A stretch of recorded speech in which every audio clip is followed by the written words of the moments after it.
Les blancs sortent le cavalier, c'est le début réti. Mais on ne sait pas encore quelles sont les intentions des blancs, et les noirs vont faire pareil, cavalier F6 pour attendre le coup des blancs. Ceci change d'ouverture, nous sommes dans une ouverture du début du pion dame, et nous allons partir sur une est indienne avec le fou en fianchetto, avec l'idée de laisser les blancs occuper le centre pour ensuite l'attaquer. Les blancs vont occuper le centre.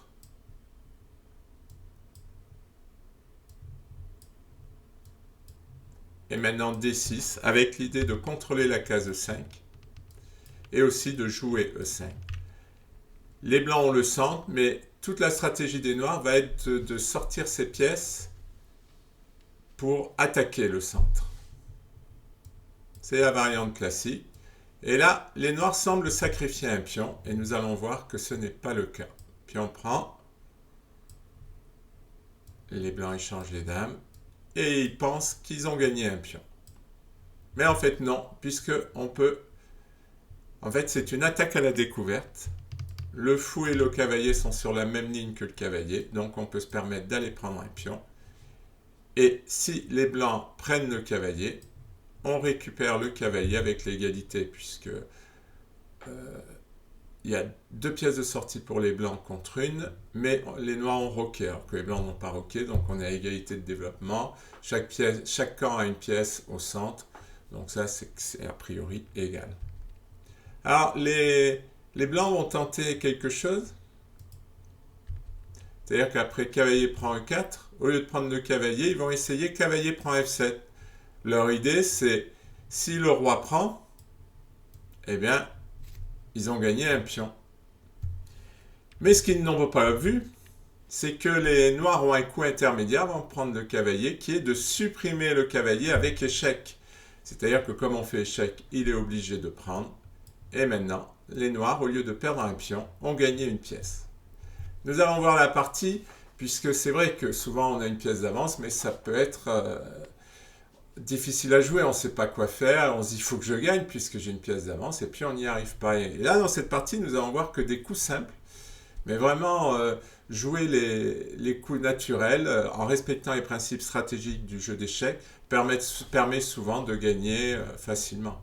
Aïroc, cavalier A6, l'idée des noirs est d'occuper cette case forte. Une case forte est une case qui ne peut pas être contrôlée par un pion adverse.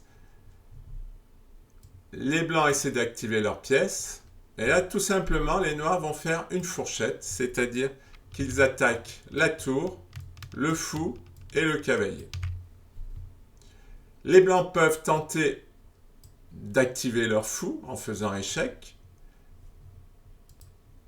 Mais là, tout simplement, pour les noirs, on sacrifie la tour, puis on récupère la tour, et on a une pièce de plus, et on s'est rapproché de la finale.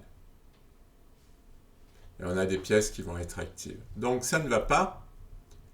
Nous allons revenir en arrière, au moment où les noirs jouent cavalier D2. Et là, tout simplement, le fou prend, mais ça nous arrange puisqu'on fait rentrer notre tour sur la deuxième rangée. Voilà, un petit coup, cavalier D2, pas très compliqué, qui permet d'échanger la paire de fous et de faire rentrer notre tour sur la deuxième rangée. Non seulement nous avons une pièce de plus, mais en plus nous avons amélioré notre position. Bon, les blancs essaient d'activer leur fou, puis la tour, tout ça est rien de plus normal. Une pièce forte au centre, on la chasse, en plus on réduit la pression sur le pion B7, puisqu'on ne peut pas jouer le fou tant que le fou blanc contrôlera cette diagonale, donc c'est 6. Vous voyez, rien que de plus simple. Le fou recule, on menace de l'échanger, puisque les noirs ont intérêt de jouer la finale, et les blancs non. Et là, un coup bizarre, tour E3, parce qu'on peut facilement imaginer que les noirs vont échanger le fou, donc jouer la tour en E3 ne sert absolument à rien. Les blancs prennent, et là, encore un coup très intéressant. Le fou gagne un temps en attaquant la tour. Pour moi, le gain du temps est l'âme des échecs. Pour Philidor, c'était le pion, et pour moi, c'est le gain de temps. Tour F4 pour clouer le fou.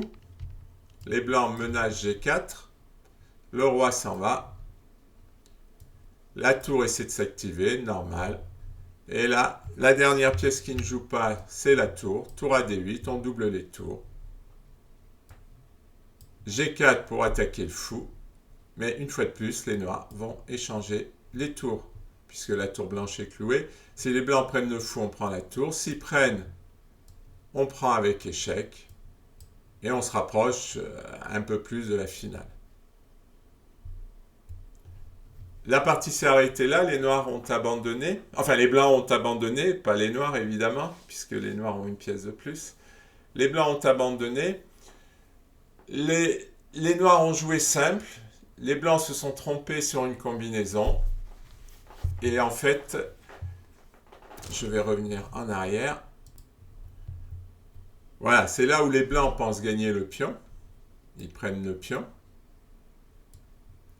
Et dans cette position, en fait, bon, cavalier prend F7 n'est pas bon.